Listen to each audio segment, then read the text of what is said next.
नमस्कार अनि हार्दिक स्वागत छ दर्शकबिन कार्यक्रम एसटिभी च्याटमा म भूपाल लुइटेल। नेपालको राजनीति फेरि उही अवस्थामा हङ पार्लियामेन्टको अवस्थामा पुगेको छ। यसले राजनीतिक अस्थिरताको बीजारोपण भयो भन्नेमा अब दुई मत छैन। यो अवस्थामा सर्वोच्च अदालतको फागुन 23 को फैसला पछाडि तत्कालीन नेकपा एमाले र माओवादी केन्द्रहरू फेरि बिउतिएका छन् र केपी शर्मा ओली नेतृत्वको नेकपा एमालेको सरकार फेरि अल्पमतमा परेको छ र यो बीचको साबिकको नेकपालाई अदालतले अवैध ठहर गरिसके पछाडि कानुनी र विधिको शासनको वकालत गर्नेहरू भनिरहेका छन् अवैध दलबाट नेतृत्व गरेको सरकारबाट भएका काम कारबाहीको त्यो हिस्सा कसले लिने, ती के हुन्छन् भन्ने सम्मका प्रश्नहरू पनि यो बीचमा उठिरहेका छन्। यो पक्ष अलिकति किलाउने प्रयत्न आजको कार्यक्रममा हुनेछ भने अबको सत्ता समीकरण कस्तो, समाचारहरू यसरी बाहिरिएका छन्। जनता समाजवादी पार्टीले पनि कता कता गुप्त रूपमा प्रधानमन्त्री केपी शर्मा ओली र उनका कार्यदलका दुईजना नेता सुभाष चन्द्र नेमाङ र विष्णु पौडेललाई लक्ष्मणलाल कर्ण र सर्वेन्द्रनाथ शुक्लाले भेटेको समाचारहरू बाहिरिएको छ। त्यसमा पार्टीका शीर्ष अरू नेताहरूलाई जानकारी नदिइकन भनिएको छ। खासमा यसको अन्तर्य के हो, सधैँभरि सत्ताको सारथी बन्न किन लालच छ जनता समाजवादी पार्टी, यदि त्यो हो भने सत्य, यो विषय अलिकति केलाउने प्रयत्न गर्नेछौँ। र यो खासमा नेपालको राजनीतिक घटनाक्रम 4 पटक बहुमतको सरकार देखिए, कुनै पनि सरकार पूर्णकालीन रूपमा सञ्चालन हुन सकेको देखिएन। अब यो 4 पटक भन्ने कि नभन्ने यो सरकार त बहुमतकै भएन। यस हिसाबले यसको सैद्धान्तिक धरातलको विषयलाई पनि जोड्दै आजको कार्यक्रममा हामी कुराकानी गर्नेछौँ। हामीसँग जनता समाजवादी पार्टीका प्रचार विभाग प्रमुख नेता डम्बर खतिवडा हुनुहुन्छ। उहाँलाई अलिक बढ्ता चिन्तकको रूपमा चिनिन्छ, अध्येताका रूपमा स्वागत छ यहाँलाई। धन्यवाद। आराम हुनुहुन्छ? ठिक छु। सबैभन्दा पहिले यो तातो विषय, सत्ता समीकरणका लागि जनता समाजवादी पार्टीले शीर्ष नेताहरू सहभागी एउटा कार्यदल 5 जना शीर्ष नेताको त्यहाँ नाम कता कता देखिरहेको थिएँ। अनौपचारिक रूपमा त्यसलाई आज औपचारिक रूपमा त्यसलाई इन्डोर्स गर्ने सुनिराखिएको छ। त्योभन्दा अगाडि गुप्त रूपमा 2 जना नेताले छलेर सत्ता समीकरणका लागि ओली नेतृत्वसँग संवाद गरेछ सोमबारे भनेर सार्वजनिक भयो। यो अलिकति प्रश्न त तपाईँलाई कतिसम्म जानकारी छ? पहिला कुरा त जनता समाजवादी पार्टीको विधान पद्धति र प्रक्रियाबारे मान्छेहरूले यसमा अलिकति ध्यान दिनु पर्यो। छलफल गर्नुभन्दा अगाडि, चर्चा गर्नुभन्दा अगाडि, होइन? हाम्रो पार्टी निर्वाचन आयोगमा विधिवत एकीकृत भइसकेको 1 वर्ष जस्तो हुन आँट्यो। हाम्रो संसदीय दलको एकीकृत भइसकेको छ कानुनत र हिजो संयुक्त संसदीय दलको बैठक बस्नु अघि दुवैतर्फका अन्तिम, होइन, संसदीय दलको बैठक बसेर संयुक्त संसदीय दलको बैठक पनि बसिसकेको छ। तेस्रो, यस्ता महत्त्वपूर्ण निर्णय गर्ने अधिकार हाम्रो पार्टीको विधानले या त 5 शीर्ष नेताहरूलाई दिनन्दैनी गर्नुपर्दा या त पार्टीको केन्द्रीय कार्यकारिणी समितिलाई दिन्छ, होइन? त्यसो हुनाले औपचारिक रूपमा कुनै वार्ता समितिलाई फर्मलाइज गर्ने काम भनेको पार्टीको विधानअनुसारका कमिटीहरूले मात्र त्यो गर्न सक्दछ। यो सबै चिज नभएको अवस्थामा जुन कार्यदल फर्मल्ली बनिसक्यो आदि इत्यादि भन्ने जुन मिडियामा आइरहेका कुरा हुन् त्यो चाहिँ खासै सही ठहर्दैन, त्यो ठिक होइन। अब प्रधानमन्त्रीले फोन गर्नुभयो, भेटघाट गर्न चाहनुभयो, भेटै नगर्ने लोकतन्त्रमा भन्ने त हुँदैन, होइन? कोही साथीहरू यसो वगेर के रहेछ मनसाय बुझौँ, सूचना आदान प्रदान गरौँ, मनस्थिति बुझौँ भनेर पनि भेटघाटहरू हुन्छन् र त्यसैले ती भेटघाटहरू चाहिँ अनौपचारिक भेटघाटहरू हुन्।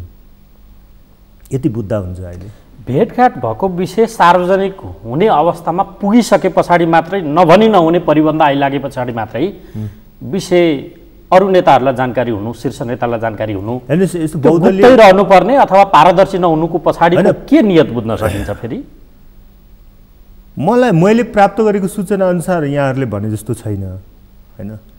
अब प्रधानमन्त्रीले हाम्रो न त्यहाँ उपेन्द्र यादवलाई जानकारी भयो, न डाक्टर बाबुराम भट्टराईलाई जानकारी भयो, समाचार त्यसरी आयो र कतिपय नेताले त्यो हो भनेर स्वीकारेको विषय पनि आएको छ।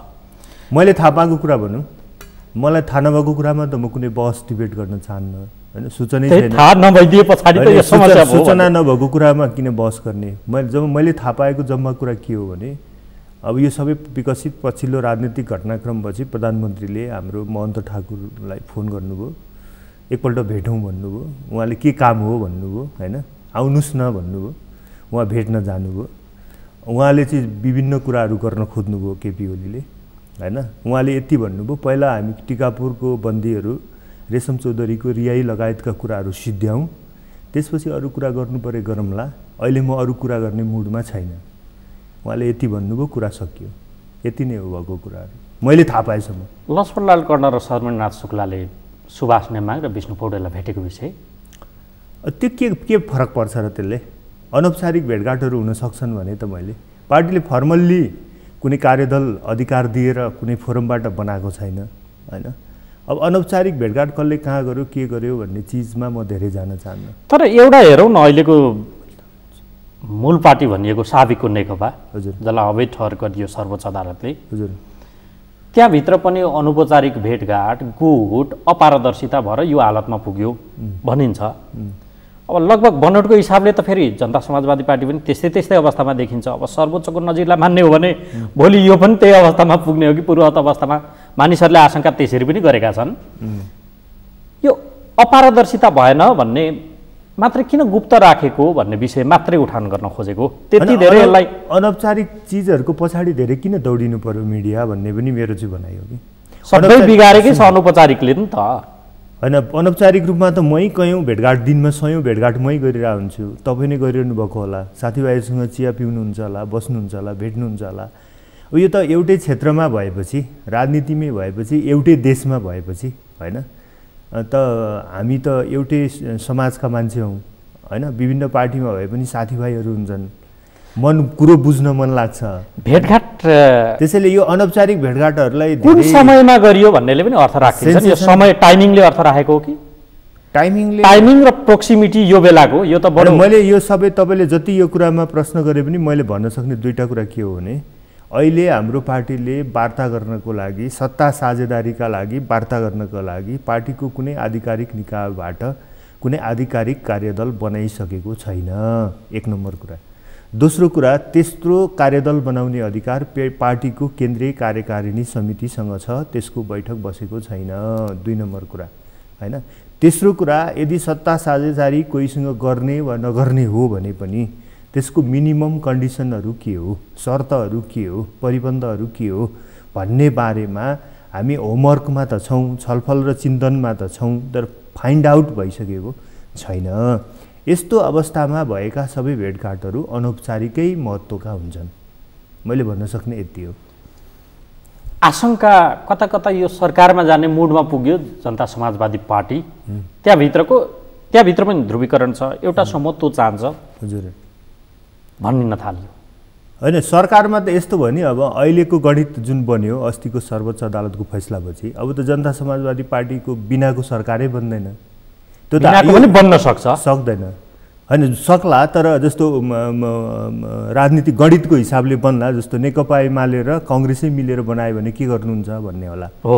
तर संसद अर्थात् माओवादी केन्द्र र नेकपा एमाले नै मिलेर बनायो भने के गर्नुहुन्छ भन्ने तपाईँको होला हो। तर त्यो त अहिलेको राजनीतिले क्रस गरेको कुरा हो नि। जस्तो एमाले र काङ्ग्रेसले किन मिलेर बनाउन सक्दैनन् भने उनीहरू संसदीय लोकतन्त्रका पहिलो र दोस्रो ठुलो दल हुन् होइन। र सामान्यतया संसदीय लोकतन्त्रमा पहिलो र दोस्रो ठुलो दल मिलेर सरकार बनाउने प्रचलन हुँदैन होइन। दोस्रो कुरा भनेको माओवादी र एमाले फेरि मिल्न भनेको त अहिले भर्खरै उनीहरूको जुन कुरामा झगडा लडाइँ या राजनीतिक मतभेदहरू भयो, त्यो सबै चिज केही पनि थिएन, नाटक थियो भन्नु पर्यो होइन। त्यो दुईटा कन्डिसनमा बाहेक होइन जनता समाजवादी पार्टी बिनाको सरकार बन्छ त? वैकल्पिक सरकार बन्दैन नि त। तर नेपाल नै हो नि त, यहाँ प्रतिपक्षी दल पनि सब सरकारमा रहने त फेरि होइन। त्यस्तो गर्नुभयो भने पनि हामीलाई केही आपत्ति छैन। काङ्ग्रेस र एमाले मिलेरै सरकार बनाउनु भयो भने पनि हामीलाई त किन आपत्ति हुनु पर्यो? हामी अपोजिसनमा बस्ने, 5 वर्ष अपोजिसनमा बस्ने मनस्थिति बनाइसकेको पार्टी हो। यो सबै घटनाक्रम यतिखेर आउँछ भन्ने हामीले कल्पना पनि गरेका थिएन, एक। अनि हामी सत्तामा यो बिचमै जान्छौँ भन्ने हाम्रो योजना पनि थिएन, 2। अर्को पनि एउटा कुरा भनिहाल्यौँ कि यो बिचमा त प्रधानमन्त्री केपी शर्मा ओलीले राज्य सत्ताको दुरुपयोग सदुपयोग के भन्नु गरेर हामीलाई त फुटाएर सिद्ध्याउन पनि खोज्नुभएको होइन। त्यो सिचुएसन पनि हामीले त सामना गरेको, उहाँले नसक्नुभएको, गर्न त खोज्नुभएको हो नि त। सबैलाई थाहा छ, किन लुकाउनु पर्यो?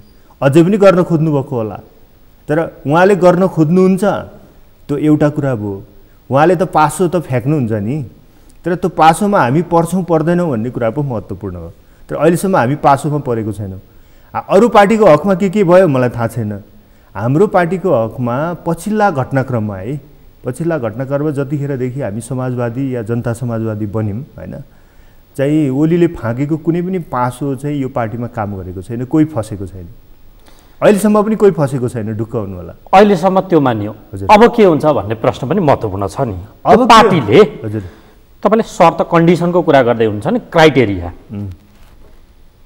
सरकारमा पुग्न पाउनु, अर्थात् तपाईँले भनेकै सम्भावनालाई व्रत मान्ने हो भने सबैभन्दा निर्णायक शक्ति एकछिनको लागि जनता समाजवादी पार्टी सरकार बन्नको लागि, यदि एमाले सहितको सरकार हुने भने त त्यो निर्णायक शक्ति एउटा त्यो हुने भयो, अथवा एमालेलाई बाहिर राख्ने भने तीनटा घटक एक ठाउँमा आउनुपर्ने पक्का पक्की छ, कङ्ग्रेस, जसपा र माओवादी केन्द्र।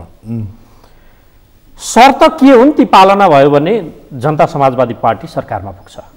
मेरो विचारमा अहिले हाम्रो पार्टीमा वैधानिक छलफल त भइसकेर हामीले पहिचान तर दृष्टिकोण त बनिएको एउटा माइन्युटे त गरिसकेको छैनौँ होइन। तर पार्टीको स्पिरिटको आधारमा मैले बुझ्दा मैले 4वटा पोइन्टहरू देख्छु। 1 नम्बर पोइन्ट भनेको माननीय रेशम चौधरी लगायत नेपालका सीमान्तकृत समुदायहरूले गरेका आन्दोलनहरू, आदिवासी, जनजाति, महिला, मुस्लिम, दलित, मधेसी र जति पनि आन्दोलनमा जति पनि राजबन्दीहरू हुनुहुन्छ, झुटा ती सबैको रिहाई हुनु पर्यो र झुटा मुद्दाहरू खारेज हुनु पर्यो। आफ्नो माननीय जेलमा हुने, हाम्रो पार्टी सरकारमा हुने, यस्तो विडम्बना हुन सक्दैन। 1 नम्बर कुरा। 2 नम्बर कुरा, संविधान जारी गर्दा बखतका सम्पूर्ण कुरा हाम्रो पार्टीले चाहे अनुसारको संविधान संशोधन हुन्छ अहिले भन्ने हाम्रो होइन। बखतका असन्तुष्टिहरूलाई समेटेर होइन, सत्ता साझेदार दलहरूले संविधान संशोधनको प्रस्ताव जसले संविधानको स्वीकार्यताको दायरालाई, स्वामित्वको दायरालाई बढाउँछ, ल्याउन राजी हुनु पर्यो। 2 नम्बर कुरा।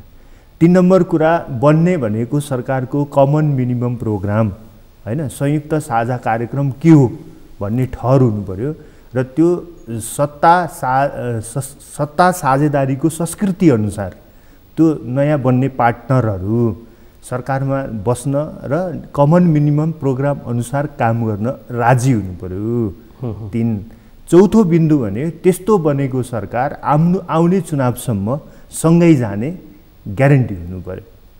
बेसिकल्ली हाम्रो यो 4वटा कन्डिसनहरू हुन सक्दछ। यद्यपि मेरो विश्लेषणमा है, अहिले हामीले फर्मल्ली त्यो माइन्युट त गरिसकेका छैनौँ, तर यदि कुनै पार्टीले यो 4वटा शर्तहरू होइन हाम्रो मान्छ भने हङ पार्लियामेन्ट भएको देशमा जुन पार्टी किङ मेकर बनेर आउँछ उसले चाहिँ अनिर्णयको बन्दी भनेर बस्नु हुँदैन। त्यस्तो भयो भने संसदीय व्यवस्था चाहिँ फेल हुन्छ।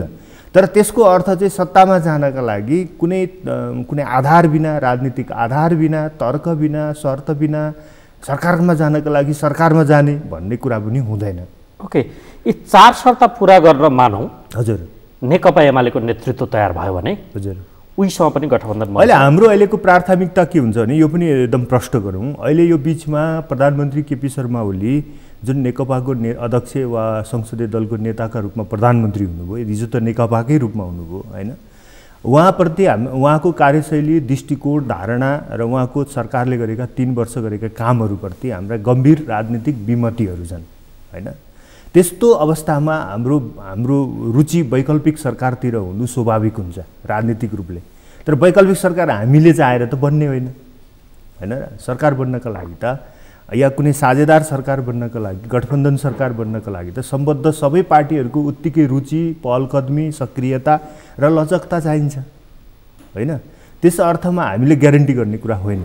तर प्रधानमन्त्री केपी शर्मा ओलीको अहिलेकै जुन सरकार छ, यही सरकारलाई विश्वासको मत दिने, यसैलाई काँध थाप्ने र यसैमा सामेल हुने भन्ने कुरा चाहिँ सायद हाम्रो पार्टीले कल्पना गर्न सक्दैन। किन सक्दैन भने राजनीतिक रूपमा यो सरकारलाई हामीले प्रतिगमनकारी सरकार भन्या हो होइन।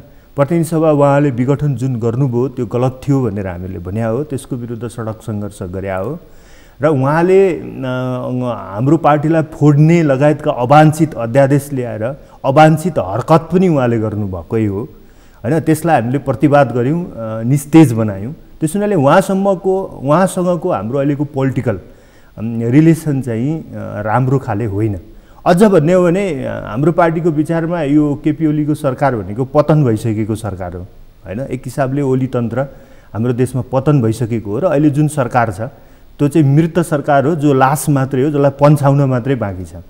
र अब लासमा गएर सामेल हुने भन्ने कुरा, लासलाई फुल चढाउन त सकिन्छ, श्रद्धाञ्जली दिन सकिन्छ, तर त्यसमा गएर सामेल हुने, त्योसँग साझेदारी गर्ने भन्ने कुरा चाहिँ हुँदैन। तर नेकपा एमाले भन्ने पार्टीसँग बहस गर्न हामी सब ओलीको वर्तमान सरकारबारे हाम्रो त्यो दृष्टिकोण हो। तर सकारात्मक दृष्टिकोणबाट हेरौँ न, तपाईँले दिएको संज्ञा त्यो लास वा शव, सञ्जीवनी बुटी, अमृत भरिदियो भने त्यो जीवित हुन सक्छ भने त्यो सकारात्मक अमृतको काम गर्न किन नसक्ने तपाईँ? त्यसको लागि त ओली सरकार पहिला विघटन हुनु पर्यो हैन, राजीनामा हुनु पर्यो, संसदमा नयाँ सरकार बन्ने, नयाँ सरकार खोजी गरिने अवसरको सिर्जना गरिनु पर्यो। त्यतिखेर हामी नेकपा एमाले भन्ने पार्टीसँग कुरा गरौँला नि त। त्यसपछि ओली सरकारसँग हामी कुरा गर्दैनौँ, नेकपा एमाले भन्ने नेकपा एमालेसँग भिन्दै गठबन्धन हुन सक्छ। र अहिलेको ओली सरकार अहिलेको जो प्रतिगमनको कलङ्क लागेको छ योसँग हुन सक्दैन, त्यसलाई फालिन्छ र उनी फेरि प्रधानमन्त्रीको रूपमा यिनीसँग होइन, नेकपाको अध्यक्षको एमालेको अध्यक्षको रूपमा उनीसँग फेरि नेकपा एमाले भन्ने पार्टीसँग फेरि कुरा गर्न सकिन्छ। त्यसको नेतृत्व त हुनै हुन् नि, फेरि भए पनि केही फरक पर्दैन। यो सरकार गिरिसकेपछि त्यो नयाँ सरकारको प्रोसेस, नयाँ व्यक्तिसँग हाम्रो पूर्वाग्रह होइन नि। त्यसपछि उनीलाई अहिले पनि प्रधानमन्त्री केपी शर्मा ओली भन्ने व्यक्तिसँग, व्यक्ति मान्छेसँग हाम्रो कुनै रिस राग वैरभाव दुश्मनी छैन। हामीले प्रवृत्तिको कुरा गरेको हो। जस्तो ओली तन्त्र पराजित भयो भन्ने हाम्रो विश्लेषण के हो त भन्दा, ओली भन्ने सरकारले गरेको हो नि त यो प्रतिनिधि सभा विघटन होइन। ओली भन्ने सरकारले हो नि त अध्यादेश ल्याएको, ओली भन्ने सरकारले हो नि त पुलिस लगाएर हाम्रो सांसदहरूलाई अपहरण गर्न खोजेको, हाम्रो पार्टीहरूलाई होटलमा लगेर थुनेर, पुलिसले थुनेको हो नि, कुनै गुन्डाले थुनेको होइन नि। भनिसकेपछि त्यो त एउटा प्रवृत्ति बन्यो, हरकत बन्यो, क्रियाकलाप बन्यो। त्यो प्रवृत्ति, हरकत र क्रियाकलाप ओली भन्ने व्यक्तिले कान समातेर आजका दिनदेखि म छोड्छु बाबा भन्नुभयो भने व्यक्ति ओलीसँग हामीहरूलाई के को रिस राग? एमाले पार्टीसँग हामीहरूलाई के को रिस राग? बहुदलीय लोकतन्त्रमा संसदभित्र जति पनि पार्टीहरू हुन्छन्, पार्टीहरूसँग त संवाद हुन्छ, पार्टीहरूसँग सहकार्य हुन्छ, पार्टीहरूसँग प्रतिस्पर्धा हुन्छ, पार्टीहरूसँग कहिलेकाहीँ गठबन्धन बन्छन्, कहिलेकाहीँ गठबन्धन बिग्रिन्छन् होइन। यी सब चिजसँग सिद्धान्त त है, प्र्याक्टिकल्ली के हुन्छ म अहिले जान्दिनँ। सिद्धान्त त हाम्रो पार्टीलाई कुनै पनि आपत्ति छैन। तर अहिलेकै सरकारलाई जस्ताको तस्तै विश्वासको मत दिने, समर्थन दिने र यही सरकारमा सामेल हुने भन्ने कुरा चाहिँ मेरो विचारमा त्यो असम्भव कुरा हो। तपाईँले भनेकै कुरामा फेरि म अलिक जोड दिएर त्यतै जान चाहेँ नि त। हजुर, अविश्वासको प्रस्ताव आए पछाडि त त्यसलाई सामना गर्नुभन्दा बरु राजीनामा दिने, अर्को सरकार गठन प्रक्रियातिर जाला भनेर केपी शर्मा ओली पनि त्यति चलाख नेता नभएको त मान्न सकिन्न, उहाँ चलाख नै हुनुहुन्छ। अविश्वासको प्रस्ताव आयो भने त उहाँलाई हटाएर अर्को प्रक्रियामा, अर्थात् उहाँलाई बाँधिदिने काम हुन्छ, उहाँ त खुल्ला गर्न चाहनुहुन्छ नि विकल्पहरूलाई। राजीनामा दिनुभयो भने त गठबन्धनकै सरकार, प्रमुख दलकैले बहुमत हासिल गरेर सरकार बनाउने प्रक्रिया धारा 76 कै 1 अनुसार त्यो भएन, 2 अनुसार ती प्रक्रियामा गएर हुँदै भएन भने मुलुक चुनावमा पनि जान सक्ने विकल्प खुल्ला राख्दिनँ, उहाँले चाहनु होला। बाचाल त पक्का हुनुहुन्छ उहाँ। मानव उहाँले राजीनामा दिनुभयो, यो सरकार ढलो, अब फेरि एमालेसँग वार्ता भएर एमालेको संसदीय दलको नेता, अध्यक्षको हैसियतले उहाँलाई नै प्रधानमन्त्री स्वीकारेर उहाँकै नेतृत्वमा फेरि तपाईँहरू गठबन्धनको सरकार बनाउन सक्ने परिस्थिति आउँछ कि आउन्न त, यो सोधेको। अब यो सिद्धान्त त है, यो कुराहरू तपाईँले यो सिद्धान्त त मान्नु होला, किनभने प्र्याक्टिसमा त के हुन्छ भोलि गर्दै जाँदा हुन्छ। अच्छा, बताउनु। सिद्धान्त त चाहिँ हाम्रो रुचि वैकल्पिक सरकार बनाउनुमा हुन्छ, 1 नम्बर कुरा। यो प्रश्न भनेको बुझिहाल्नुभयो, त्यति एमाले बाहेकको कांग्रेस, जसपा र किनभने अहिले त एमाले नेतृत्वकै सरकार छ। अनि संसदमा वैकल्पिक सरकार दिने भनेको त तुरुन्तै फेरि त्यही व्यक्ति त्यही पात्रलाई दोहोऱ्याउनु पनि त होइन हैन। सैद्धान्तिक हिसाबले तपाईले कुरा गर्नुभयो भने त ती 3टा दल बहुमत प्राप्त दलसँग गठबन्धनको सरकार बनाउनु पो उपयुक्त हो त, सैद्धान्तिकै कुरा गर्ने हो भन्दा होइन र? त्यो चुनावको सुरुमा भएको भए तपाईले भनेको कुरा ठीक हो। चुनावको सुरुमा भएर पहिलोचोटि सरकार बनेको बेला भएको भए तपाईले भनेको तर्क ठीक हो। तर अहिले त 3 वर्ष बित्यो हैन, 3 वर्ष बीचको गतिविधिहरू हेरियो, त्यसको रुझानहरू हेरियो, त्यसको क्रियाकलापहरूको ब्यागेज जोडिएर आयो हैन। त्यो सब चिजले गर्दा त्यो तर्क आकर्षित अहिले हुँदैन हैन। त्यो अहिले त आकर्षित हुने तर्क के हो भने जोडबल वैकल्पिक सरकारमै वैकल्पिक जोडबल बस हुन्छ। एक दोस्रो कुरा, मानिलिउँ वैकल्पिक सरकार बनाउन अरू पार्टीहरू, अरू संसदहरू, अरू संसदमा भएका शक्तिहरू तयार भएनन् भने अघि मैले मोटामोटी है मेरो पार्टीको स्पिरिटको आधारमा मैले 4वटा कुराहरू 4 शर्त पुरा गरेको खण्डमा वैकल्पिक सरकारमै जान सकिन्छ। ओके हैन, त्यतिखेर को पात्र अगाडि सार्छ, कसलाई पात्र अगाडि सार्छ नेकपा एमाले, त्यो हामीले जान्ने कुरा होइन। त्यो पार्टीको उसको पार्टीको कुरा हो। ओके हैन, तर शर्तहरू त हाम्रा ती हुन्। र जब मानिलिउँ ती शर्तहरू कुनै पार्टीले मान्छ भने त्यतिखेर व्यक्ति त त्यहाँ रहन्छ तर प्रवृत्ति त रहँदैन नि। किन ओली प्रवृत्ति भनेको त अघिको मैले भनेको 4वटा शर्त मान्ने प्रवृत्ति त होइन। रेशमचरीलाई छोड्नुपर्छ भन्ने प्रवृत्ति त होइन। जब छोड्न छ भने ऊ छोड्न तयार हुन्छ भने त त्यो व्यक्ति त्यही रह्यो तर प्रवृत्ति त सचियो नि। अझै सहजीकरण प्रश्न पार्दिउँ आम दर्शकलाई। हजुर, तपाईँले राखेका 4वटा शर्त अथवा जनता समाजवादी पार्टीले राखेका 4वटा शर्त पुरा गर्न तपाईहरुको गठबन्धनमा रहेका अरु 2टा पार्टी माओवादी केन्द्र र कांग्रेस तयार भए र नेकपा एमाले नै तयार भयो भने पनि पहिलो रोजाइ चाहिँ वैकल्पिक शक्तिलाई नै हुन्छ। वैकल्पिक शक्ति हैन, सरकारलाई। यो चाहिँ प्रश्न हो। यो सिद्धान्त त हाम्रो त्यही हो। यसमा दायाँ बायाँ त हुँदैन। हुँदै भएन भने त अब हेर्नु संसदीय लोकतन्त्रमा हामीले के हो भने कि त अब विधि अनुसारको मध्यावधि हुनु पर्यो हैन, कि त भइरहेको संसदले सरकार दिनु पर्यो हैन। जबरजस्ती गरेर त हुँदैन नि त। भइरहेको संसदले सरकार पनि हुन नदिने हैन, अनि संविधानले नयाँ चुनावमा जाने बाटो पनि नखोल्ने हो भने त संसदीय लोकतन्त्र त असफल हुन्छ।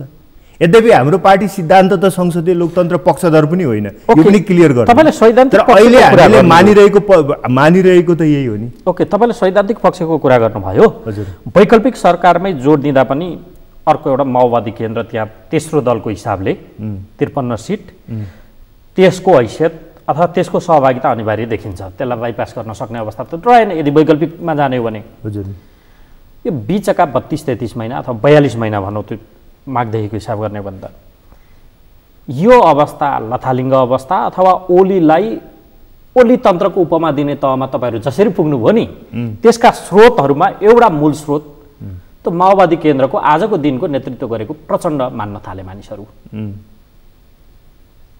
त्यो प्रवृत्तिसँग फेरि कार्यगत एकता कसरी सम्भव छ? अब नेपालको कम्युनिस्ट आन्दोलनका विभिन्न घटकहरू हैन, तिनीहरूका नेताहरू बारे अनेक विश्लेषणहरू गर्न सकिन्छ, अनेक महाभारतै पनि बन्न सक्ला हैन। अहिले भर्खरै विप्लवजी फेरि शान्तिमा आउनु भएको छ, उहाँको बारेमा पनि विश्लेषण हुन सक्ला, प्रचण्डको बारेमा विश्लेषण हुन सक्ला, पार्टीहरूको समूहको बारेमा मोहन विक्रम सिंहको बारेमा विश्लेषण हुन सक्ला। त्यो अहिलेको महत्त्वपूर्ण कुरा होइन। महत्त्वपूर्ण कुरा भनेको राज्यको चरित्र कतातिर रुझान राख्दै, राज्यको चरित्र कस्तो निर्माण हुँदै जान्छ र त्यसले कतातिर रुझान राख्दै जान्छ भन्ने हो। त्यस अर्थमा हाम्रो बढी कन्सर्न ओली तन्त्रसँग हो। जहाँसँग प्रचण्डजीका बारेमा अनेक तर्कहरू छन् मान्छेहरूको समर्थनमा विरोधमा, त्यो चिजतिर अहिले हामी लाग्दैनौँ हैन। अहिले हामी लाग्ने के कुरामा हो भने कम्तीमा उहाँ चाहिँ यो प्रतिगमनको आन्दोलनको बेलामा हैन हाम्रो पार्टीको विचारको चाहिँ नजिक हुनुहुन्थ्यो उहाँहरू हैन। त्यो चाहिँ हामीले बुझ्ने महत्त्वपूर्ण कुरा हो। दोस्रो कुरा, सायद ओली भन्दा उहाँहरू अलिकति थोरै भए पनि हामीले भनेको अघिको 4वटा शर्तहरूप्रति केही सकारात्मक हुनुहुन्छ कि भन्छु है, म अहिले भन्न सक्दिनँ। हिजो त उहाँहरूले पनि ओली तन्त्रलाई बोकेकै हो, त्यसमा दुई मत छैन। हामीले त उहाँहरूलाई त्यतिखेरै भनेको थियौँ तपाईहरु गलत बाटोमा हुनुहुन्छ, यसले ठिक परिणाम ल्याउँदैन, हेर्नु होला ढिलो चाँडो। यो चाहिँ घिउ बेचुवा र तरबार बेचुवाको जस्तो एकता हो हैन। यो परिणामदायी हुँदैन, देशका लागि दुःखदै हुन्छ, यो विजातीय एकता हो भनेर हामीले हिजो पनि भन्या हो। तर उहाँहरूले मान्नु भएन त्यतिखेर हैन। यो त ठुलो एकता हो, महान एकता हो, यहीबाट यो त 50 वर्ष जान्छ हैन, यसैले नेपाललाई समृद्ध बनाउँछ, समाजवाद ल्याउँछ भन्ने खालको कुरा गर्न लाग्नुभयो। ल गरेर हेर्नुस् न त प्र्याक्टिसमा भन्दाखेरि उहाँहरूको अनुमान फेल भयो, हाम्रो अनुमान सही साबित भयो हैन। आखिर त्यो भएन भने अहिले पनि नेपालको राजनीतिक ध्रुवीकरण कसरी हुनुपर्छ यो एउटा बृहत बहसको विषय अर्को ठाउँमा छँदैछ। हामी त के चाहन्छौँ भने संविधान निर्माण जारी गर्दा बखतका हैन शासकीय स्वरूप निर्वाचन प्रणाली, वित्तीय संघीयता, प्रदेशको सीमाङ्कन नामाङ्कन लगायतका जे मुद्दाहरू बाँकी रहे, आरक्षण र समावेशिता, नागरिकता, हैन, दलित, महिला, मुस्लिम, दलजाति लगायतको राज्यमा सहभागिता र पहुँच जस्ता जुन मुद्दाहरू अहिले पनि थाँती रहे, ती चिजहरूलाई हल गरौँ, हैन, सबै राष्ट्रिय शक्तिहरू मिलेर हल गरौँ, एउटा एकताबाट हल गरौँ र हल गरेर फेरि नयाँ पोलिटिकल पोलराइजेसन, हैन, त्यसपछि एउटा बृहत समाजवादी केन्द्रको परिकल्पना गरौँ। आखिर तपाईँहरूले आफूलाई कम्युनिस्ट भने पनि कम्युनिस्टको जुन शास्त्रीय मर्म हो नि, हैन, मार्क्सवाद, लेनिनवाद, सोभियत प्रणाली, एकदलीय प्रणाली, सर्वहारा राज्य, बजारको अन्त्य, राज्य आधारित अर्थतन्त्र, उत्पादनका साधनहरूको राष्ट्रियकरण, यो चिज त तपाईँहरू गर्न सक्नुहुन्न, हैन। नाम न कम्युनिस्टको ब्रान्ड युज गर्नुहुन्छ, तर कम्युनिस्ट भन्ने शब्दभित्र जुन मर्महरू छन्, जुन सिद्धान्तहरू छन्, जुन मान्यताहरू छन्, ती चिजहरू त तपाईँहरू नेपालमा लागू गर्न पनि चाहनुहुन्न, ती छोडी पनि सक्नुभयो, गर्न पनि सक्नुहुन्न चाहेर पनि। भनिसकेपछि त्यसपछि जहाँसम्म समाजवादको कुरा, समानताको कुरा, न्यायको कुरा, लोकतन्त्रको कुरा, सहभागितामूलक लोकतन्त्रको कुरा, समावेशी लोकतन्त्रको कुरा छ, त्यो चिज त हाम्रो पार्टी पनि मानिहाल्छ। यदि त्यसो हो भने यदि एजेन्डा मुद्दामा जाने हो भने हामी एउटा बृहत राष्ट्रिय सहमति गरेर संविधान जारी गर्दा बखतका अप्ठ्याराहरूलाई हल गरौँ, त्यसपछि बृहत समाजवादी ध्रुवीकरणमा जाउँ। तर यो बृहत राजनीतिक परिप्रेक्ष्यमा मैले भने हो, त्यो सम्भावना त तपाईँ अब अहिले देखिने गरी कम्युनिस्टहरू भन्न छाडिसके फेरि त्यो साम्यवाद पनि भन्न डराइरहेको परिस्थिति छ। हजुर, बिन्दु त्यही हो भन्छन्, लुकाएर बोल्छन्, भन्न चाहिँ समाजवाद बन्यो।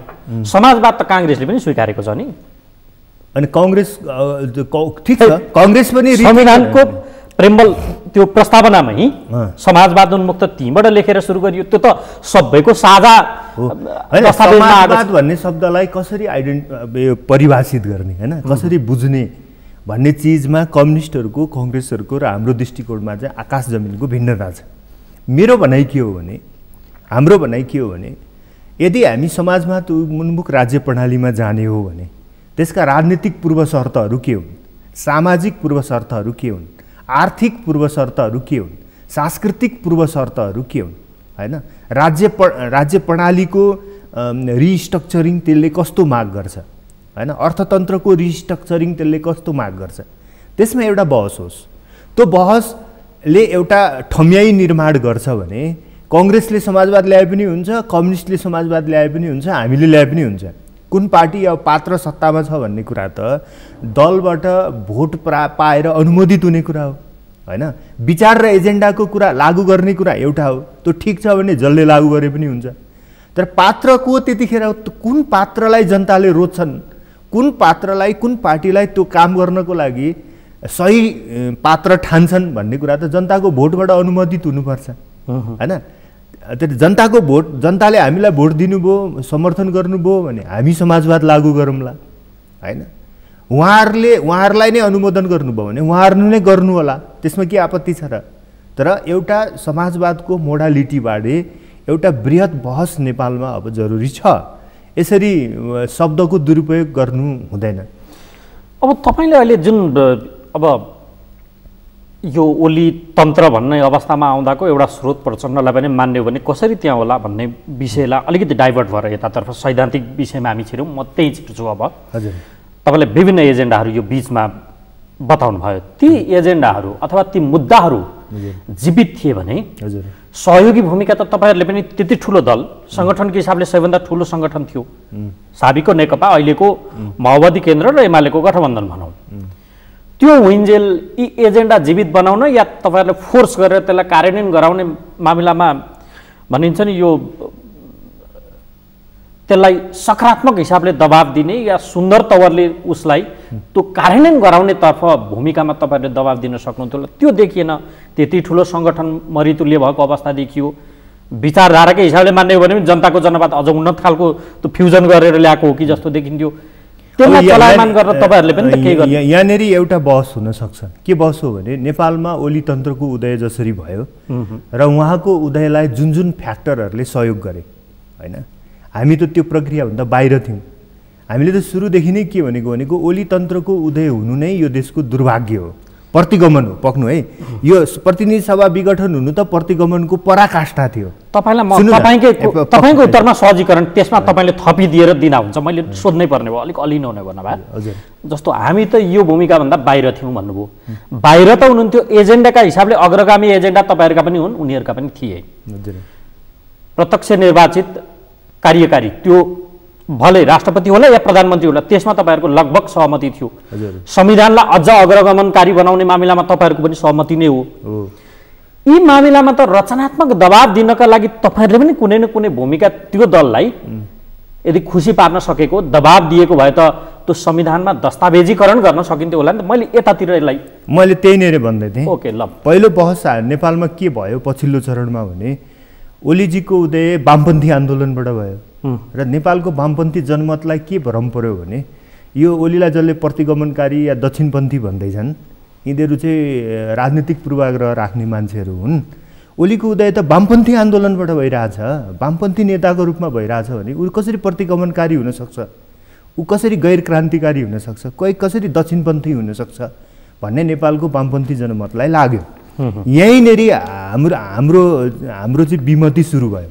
किनभने संसारमा कुनै पनि पदार्थ, कुनै पनि अस्तित्व, कुनै पनि चेतना हैन सधैँ जसलाई जे ट्याग लगाइएको हुन्छ नि त्यो ट्याग लगाए अनुरूपकै सधैँ हुन्छ भन्ने हुँदैन क्या।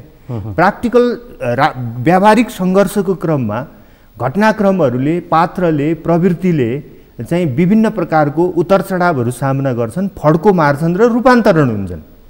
ओलीजीको उदय वामपन्थी आन्दोलनैबाट भयो, त्यो कुरा मैले माने। उहाँ खास समयसम्म नेपालको क्रान्तिकारी आन्दोलनमै हुनुहुन्थ्यो, त्यो पनि माने।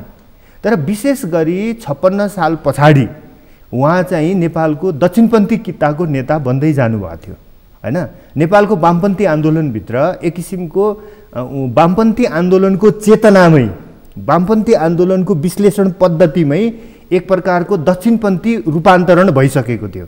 त्यो चिजहरू नेपालको वामपन्थी जनमतले बुझेन, समस्या त्यहाँ भइदियो। जनमत त फेरि त्यो तहको विचारलाई अथवा त्यो तहको हो।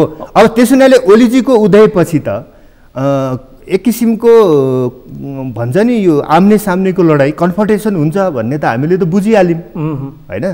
किनभने उहाँ जहाँनेरिबाट नेपालको राजनीतिमा गतिरोध भयो, नेपालको क्रान्तिकारी परिवर्तनमा रूपान्तरणमा, त्यो बिन्दुको बाधक बनेर बस्नुभयो।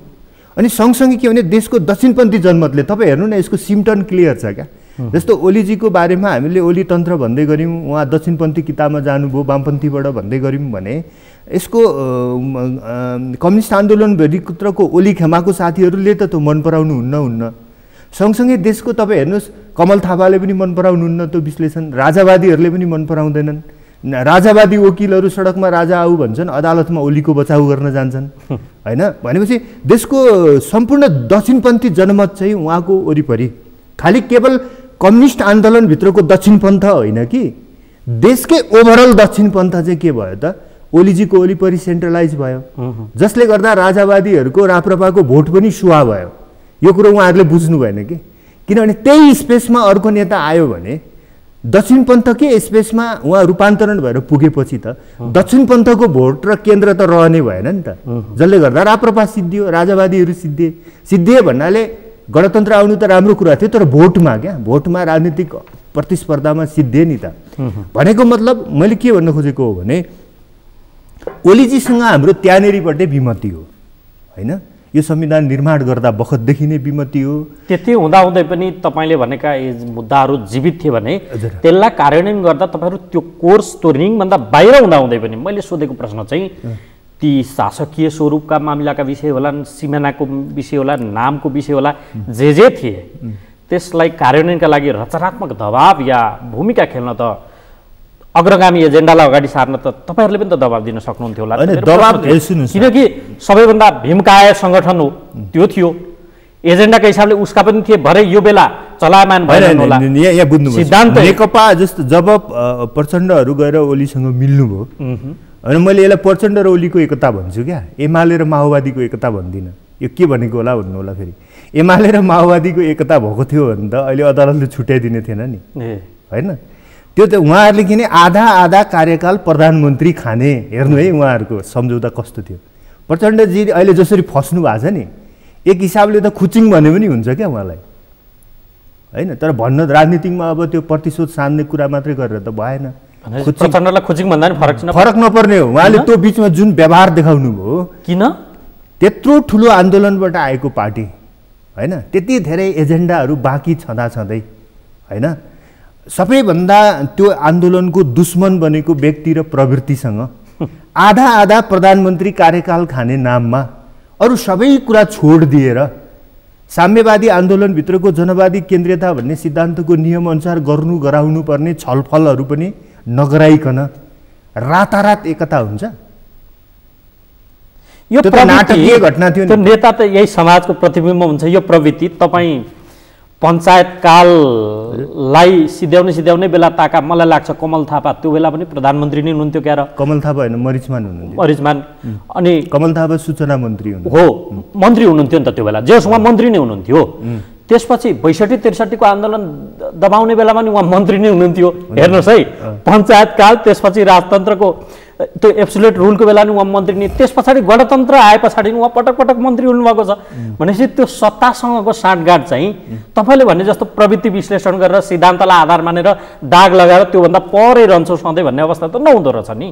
त्यसबाट प्रचण्ड अपवाद हुन सक्नुहुन्थ्यो भनेर हामीले फगत आशा गर्नु। कमल थापा र प्रचण्डलाई त हामीले एउटै बुझ्दैनौँ नि त, धेरै फरक बुझ्थ्यौँ नि त, होइन? तपाईँले भने जस्तो सुन्नु, कमल थापा र प्रचण्डलाई जोड्न त खोजेको प्रवृत्ति त्यो जसले दमन गर्छ, अग्रगमनको विरुद्ध रहेको शक्ति हुन्छ, त्योसँग साँठगाँठ गर्ने। सुन्नुहोस्, नेपालमा दुईटै चरित्र छ। म तपाईँले भनेको कुरा किन तपाईँले भने जस्तो राजनीतिक पात्र र प्रवृत्तिहरू पनि यो देशमा थुप्रै छन्, होइन? यो हो। तर सँगसँगै अर्को पात्र जस्तो भन्नुहोस्, किशुनजी, गणेशमानजी के भन्नुहुन्छ? उहाँहरूले त यो चरित्र देखाउनु भएन। मनमोहन अधिकारी के भन्नुहुन्छ? उहाँले त राजनीतिमा कहिल्यै यो चरित्र देखाउनु भएन, होइन? तपाईँको के भने यो दुईटै प्रवृत्ति सँगै हिँडिरहेछ कि, होइन? त्यसैले अब जस्तो यस्तो अहिले जुन घटना सेम भएको थियो नि कङ्ग्रेसमा 56 सालमा, तर किशुनजीले पार्टी त फुटाउनु भएन। उहाँले मेरै पार्टीले मलाई समर्थन गर्दैन भने म शासन गर्न योग्य छैन भनेर उहाँले हिँडेको हो नि। तर जबकि त्यो नैतिक हिसाबले गिरिजाप्रसादहरू माथि त्यो ठुलो नैतिक दबावको विषय थियो। किशुनजीलाई भावी प्रधानमन्त्री भनेर चाहिँ बहुमत ल्याएर 10 महिनामा हटाएर आफू प्रधानमन्त्री खाने काम काङ्ग्रेसको एउटा जुन खेमाले गर्यो त्यो त अनैतिक काम थियो। तर पनि उहाँले पार्टी फुटाउनु भएन नि, होइन? त्यसैले खाली सत्ताका लागि मरिहत्ते गर्ने बाहेक नेपालको राजनीतिमा कोही पनि छैनन् भन्ने तरिकाबाट तपाईँले लिनुहुन्छ भने म चाहिँ मान्दिनँ। त्यो पनि छ, होइन? नैतिक राजनीति गर्नुपर्छ, एजेन्डाको राजनीति गर्नुपर्छ, विचारको राजनीति गर्नुपर्छ भन्नेहरू पनि छन्। अब यो समानान्तर गइरहेछ, होइन? समानान्तर हुँदाखेरि अहिले सत्ता राजनीति गर्नेहरू हाबी भएका छन्, अनैतिक राजनीति गर्नेहरू हाबी भएका छन्, भ्रष्ट राजनीति गर्नेहरू हाबी भएका छन्। कुरो त्यति मात्रै हो। यसको अर्थ चाहिँ नैतिक राजनीति गर्नेहरू चाहिँ अलिकति पछाडि परे, छायामा परे, ओझलमा परे, कमजोर भयो होला।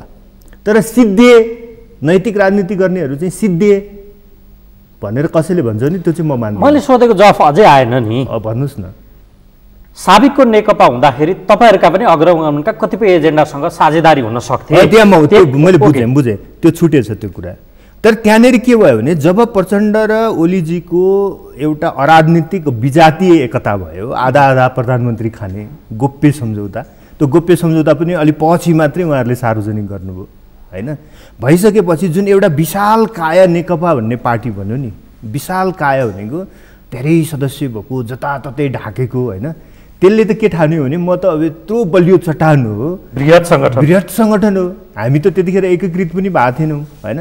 हाम्रो त अझ नयाँ शक्ति, सङ्घीय समाजवादी फोरम, राजपाको 6वटा धारहरू गर्दा त हामी साना साना थियौँ।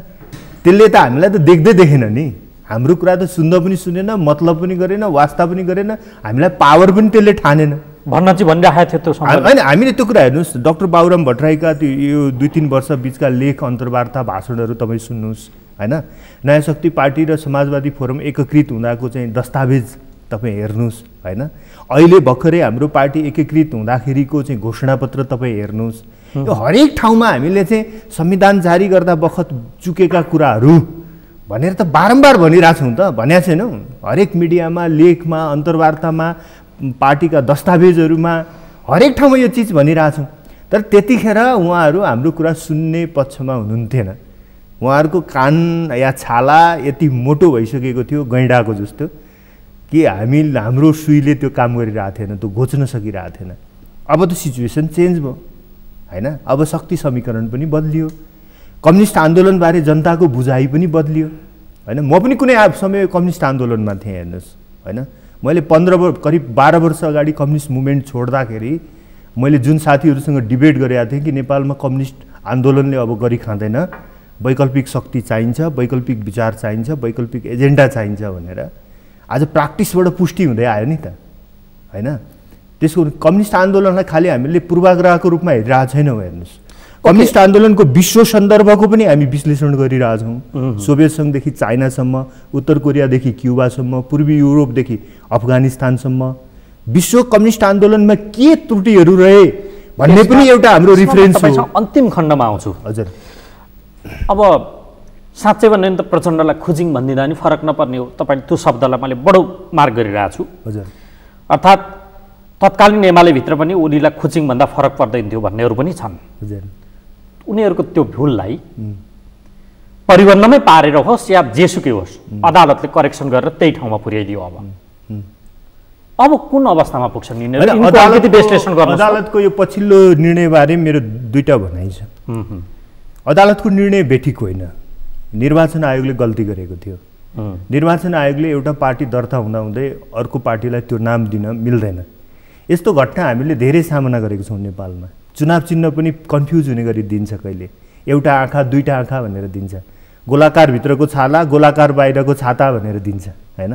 यस्तो चिजहरू निर्वाचन आयोगले गर्नु हुँदैन। तर यो किन निर्वाचन आयोगले गर्छ भने यो हाम्रो नेपालमा चाहिँ संवैधानिक निकायहरूको तटस्थता निष्पक्षता ग्यारेन्टी छैन। यो संवैधानिक परिषदबाट राजनीतिक नियुक्ति भएर आउँछ र ती मान्छेहरू आफूलाई नियुक्ति गर्नेहरूप्रति अनुगृहित हुन्छन्, जसले गर्दा आज यो समस्या आयो। तर सर्वोच्च अदालतले यो निर्णय चाहिँ इन टाइम दिनु पर्थ्यो, धेरै ढिलो दियो होइन। पोलराइज भएर एकातिर गइसकेको व्यावहारिक राजनीतिलाई जबरजस्त अर्को कोर्समा फर्काउनु पनि त्यति राम्रो कुरा चाहिँ होइन। निर्णय ठिक हो, संवैधानिक मान्यता कानुनी मान्यताको दृष्टिकोणले अदालतको फैसला ठिक हो, तर इन टाइम होइन। यो निर्णय चाहिँ 2 महिना 3 महिना भित्रै गरिदिनु पर्थ्यो अदालतले। जसरी प्रतिनिधि सभा विघटनको फैसला 2-2.5 महिनाभित्र गर्यो नि, त्यो पनि यत्तिकै महत्त्वको राजनीतिक मुद्दा थियो। यसलाई पनि 1-2 महिनाभित्र फैसला गरिदिनु पर्थ्यो भन्ने मलाई लाग्छ। तथापि सर्वोच्चको फैसलाप्रति मेरो कुनै आपत्ति छैन। दोस्रो कुरा, तेस्रो कुरा भनेको पोलिटिकल कोर्स के अदालतले फर्काइदियो भनेर पुरानो ठाउँमा बस्न सक्छ त? पुरानो ठाउँमा बस्न सक्दैन। यो नयाँ ढङ्गले ध्रुवीकृत हुन्छ। आजको आज नहोला, चुनावको मुखमा गएर होला होइन। आज कतिपय कानुनी जटिलताहरू होलान्। त्यही कानुनी जटिलताको प्रश्न एउटा गरिहालौँ, त्यस पछाडि म अरू मामिलामा छिर्छु। फागुन 23 को अदालतको फैसला पछाडि साबिको नेकपा अवैध भन्ने ठहरियो। यो बिचमा के भयो? त्यही अवैध भनिएको दलको संसदीय दलको नेता चुनिएर केपी शर्मा ओली प्रधानमन्त्री भएर उनी नेतृत्वमा सरकार गठन भए पछाडिको 3 वर्ष प्लसका अवस्थाका काम कारबाही चाहिँ कसरी वैध हुन सक्छन्? मानिसहरू यो पनि प्रश्न गरिरहेछन्। त्यसमाथि प्रश्न गर्ने अब यो विधि शास्त्रको दृष्टिकोणले के हुन्छ यो होइन। अब यो कानुन विधिको कुरा त तपाईँले किनभने अब यो चाहिँ मेरो ज्ञानले भ्याउँदैन। कानुनको विद्यार्थी पनि होइन। तर मलाई विधि शास्त्रीय अध्ययन कानुन शास्त्रीय अध्ययनको त्यहाँ महत्त्वलाई म स्वीकार गर्दै मेरो भनाइ चाहिँ के भन्छु भने त्यो सायद अब प्र्याक्टिकल्ली सम्भव छैन। त्यो सबै चिज अवैध थिए भन्ने एउटा सैद्धान्तिक निष्कर्ष त हामी निकाल्न सकौँला। तर 3 वर्षमा राज्यले गरेका राज्यका फर्गिभ गरेर अगाडि बढ्नुपर्छ। त्यसमा हामीसँग अरू विकल्प छैन। ओके, त्यसमा खास अडान रहन्न। अब तपाईँले विश्व कम्युनिस्ट आन्दोलनको कुरा गर्दै हुन्थ्यो, अलिकति विधिको कुरा पनि उठ्दै थियो। यो एब्सोल्युट रुल अन्त्य भइसके पछाडिका वर्षका हिसाबले कुरा गर्ने भने 8 शताब्दी ठ्याक्कै सङ्ख्याको 806 वर्ष भइसकेछ। हेर्नुहोस् है, म्याग्ना कार्टाबाट सुरु गरौँ, त्यो त्यस पछाडि एब्सोल्युट रुल अन्त्य भयो अनि हामी डेमोक्रेसीमा छिर्यौँ भन्ने मान्ने भने। निर्वाचित वामपन्थीहरू सरकारमा पुगेको नेपाल या भेनेजुएलाको त कुरै छाड्नुहोस्। यिनीहरूले त जनताको अधिकार निमोठे रुल यिनीहरूले त्यो कानुन अनुसार शासन गर्न सकेनन्, बारम्बार आक्षेप लाग्छ। अब एकतन्त्रीय शासन व्यवस्था भएका चीन, क्युबा, उत्तर कोरिया लगायतका विषय त छलफलमै नल्याउँ। उन्नत लोकतन्त्र भनिएका आफूलाई लोकतान्त्रिक ठान्ने देशहरूमा पनि एउटा अध्ययन सार्वजनिक भएको रहेछ। 168 मुलुकमा त्यो अध्ययन गरिएको रहेछ।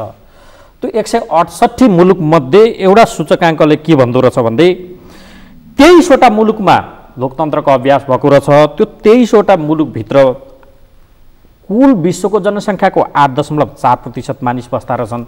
त्यो भित्र पनि साँच्चै लोकतन्त्र, फुल डेमोक्रेसी। अनि अर्को चाहिँ तपाईँको यो अतिरिक्त खोटपूर्ण लोकतन्त्र, फ्रड डेमोक्रेसीको कुरा, हाइब्रिड रेजिम र अर्को अथोरिटेरियनको विषय त आइहाल्यो। यी डेमोक्रेसीभित्र ती मुलुक पनि फसे।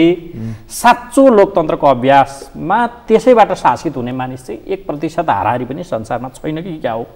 मानिसहरू यो प्रश्न गर्दा रहेछन्। हामी मात्रै हुटुटी, हामी मात्रै तनावमा भुटभुटिने अवस्था त होइन रहेछ नि। सन्तोक को मान्ने कि? वामपन्थीले सरकार चलाएको छ, यो अवस्थामा सन्तोक मान्दा हुने रहेछ नि त भनेर सन्तोक मान्दा हुन्न भने मान्छे यो एउटा इकोनोमिस्टमा आएको एउटा ठिक छ। मैले हेर्नुहोस्, मान्छे जन्मजात उन्नति प्रगतितिर जाने र यथास्थितिसँग असन्तुष्ट हुने प्राणी हो।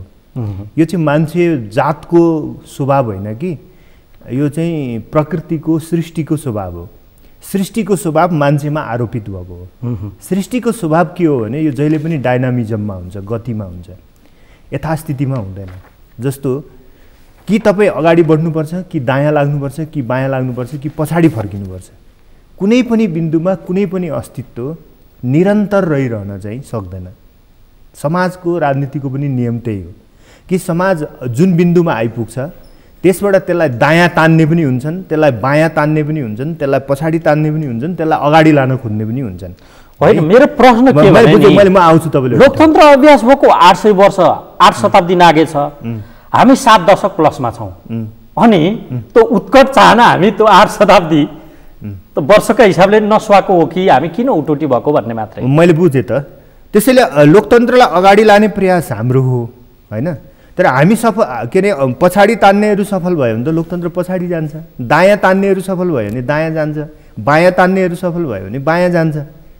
त्यसैले अहिले विश्वमा के देखिन्छ भने डेमोक्रेसी फेरि एकपल्ट सङ्कटमा छ। विशेष गरी सन् 2010 यता, एकपल्ट सन् 1990 विश्वभरि एकदलीय कम्युनिस्ट शासनहरू ढले। त्यतिखेर त्यसलाई चाहिँ लोकतन्त्रको तेस्रो लहर भनिएको थियो, होइन?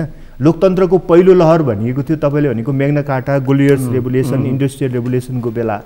दोस्रो भनिएको थियो सेकेन्ड वर्ल्ड वार पछि, होइन? सोभियत सङ्घ विघटनको अवस्थालाई तेस्रो भनियो। सोभियत सङ्घ विघटनको अवस्था र एकदलीय कम्युनिस्ट व्यवस्थाहरू ढलेको अवस्थालाई तेस्रो भनियो। त्यही अवधिमा हाम्रो पनि यहाँ पञ्चायती व्यवस्था गयो। त्यसैले हाम्रो डेमोक्रेसी पनि विश्वको तेस्रो लोकतन्त्रको लहरको बेला आयो, होइन? अहिले सन् 2010 पछि फेरि डेमोक्रेसी विश्वभरि चाहिँ के भयो त? फिर्ती भयो, रिटर्न ब्याक भयो, होइन? डेमोक्रेसी सङ्कटमा परे। सन् 2010 पछि डेमोक्रेसी सङ्कटमा किन परे भन्दा हिजोको जस्तो एकदलीय तानाशाही, हिजोको जस्तो सैनिक तानाशाही, हिजोको जस्तो धर्मगुरुहरूको शासन, हिजोको जस्तो तपाईँको के भन्दाखेरि युद्धहरू, वार कम्युनिजम अथवा वार डिक्टेटरसिपहरूको कारणले होइन। सन् 2000 यता तर पनि फेरि डेमोक्रेसी किन सङ्कटमा पर्यो? ती पुराना डेमोक्रेसीलाई बाधा गर्ने जुन तत्त्वहरू थिए ती त पराजित भइसकेका थिए सन् 1990 मै। फेरि पनि डेमोक्रेसी किन सङ्कटमा पर्यो भनेर नयाँ अध्ययनहरू भएका छन्।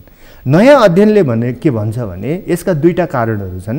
एउटा पपुलिजम र अर्को डेमागोग, होइन? अङ्ग्रेजीमा भन्छ पपुलिजम भनेको लोकरिझ्याइवाद र डेमागोग भनेको निर्वाचित दुष्ट शासकहरू।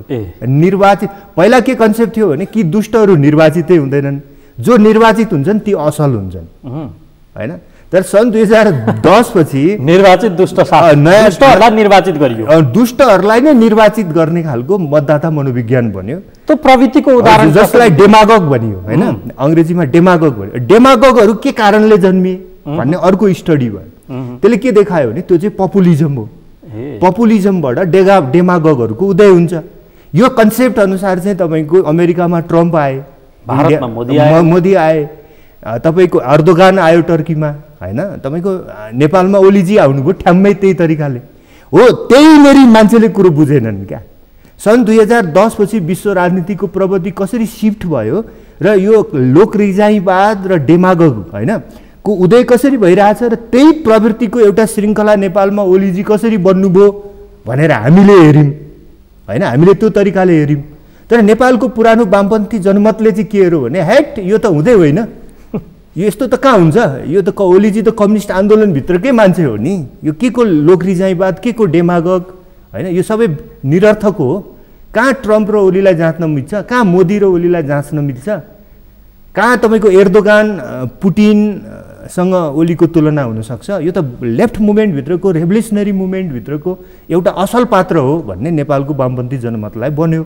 भनेको मतलब के हो भने सन् 2010 पछि विश्व राजनीतिका प्रवृत्तिहरू लोकतन्त्रका सङ्कटहरूको जुन अध्ययन हुँदै थियो त्यहाँनेरि हाम्रो आम चेतना त्यहाँ पुगेन जसले गर्दाखेरि हाम्रो समाजको विकास प्रक्रिया चाहिँ अवरुद्ध भयो र विश्वभरि पनि लोकतन्त्र अवरुद्ध छ अहिले हैन र अबको सङ्घर्ष सन् यो 20 सम्म 10 वर्ष त्यसरी गयो अब सन् 2010 देखि 20 सम्म अहिले त हामी सन् 2021 मा छौं नि अब 21 मा आइसकेपछिको चेन्ज के हो त भने अब मान्छेले पपुलिजम के हो डेमागोग के हो भनेर चिन्न थाले के अब संसार फेरि अब के हुन्छ त पपुलिजम र डेमागोगहरु विरुद्ध चाहिँ लोकतन्त्रको सङ्घर्ष हुन्छ अब त्यही सङ्घर्षको कारणले ट्रम्पलाई हरायो अब हेर्नुस् त्यहाँनेरि हैन 16 मा चाहिँ ट्रम्पले जित्ने तर अमेरिका त सामान्यतया तपाईको के हो भने 2 कार्यकाल राष्ट्रपतिहरु हार्दैनन् नि तर ट्रम्प चाहिँ किन एकै कार्यकालमा हारे त भन्दा सुरुमा जनताले यो लोकरिजाईवाद र डेमागोगलाई चिनेनन् 21 पछि त्यो चिन्न थाले अब तर एउटा यो तपाईले सुन्नुस् अब सेम चीज नेपालमा अब हुन्छ सेम चीज नेपालमा के हुन्छ भने ओलीजीको खराबी कहाँनेरि थियो ओली तन्त्रको कमजोरी कहाँनेरि थियो कम्युनिस्टहरुको एकता किन नक्कली थियो प्रचण्ड र ओलीले किन यो स्वार्थका लागि कम्युनिस्ट आन्दोलनलाई युनाइट गरेर एजेन्डाहरुलाई अलपत्र सडकमा छोडेका थिए भनेर अब जनताले विश्लेषण गर्न थाल्छ हैन यो विश्लेषणबाट नै नेपालमा वैकल्पिक शक्तिको निर्माण हुन्छ ओके अन्तिम प्रश्न हजुर तपाईले डेमागोग भनिरहँदा हजुर ओली प्रवृत्ति नेपालीकरण गर्दिँदा दुष्ट शासक दुष्ट निर्वाचित शासक ओके दुष्ट निर्वाचित शासक डेमागोग यदि साविक नेकपा भित्रको प्रचण्ड माधव समूहलाई सेन्ट्रल लेफ्ट भित्रको सेन्ट्रल लेफ्ट मान्ने हो भने त्यो लेफ्ट भित्रको एकदम राइटिस्ट ओलीजी र रेडिकल अर्को एकदम लेफ्ट फोर्स लेफ्ट भित्रको नि एक्सट्रिम लेफ्टहरु विप्लव यस विप्लव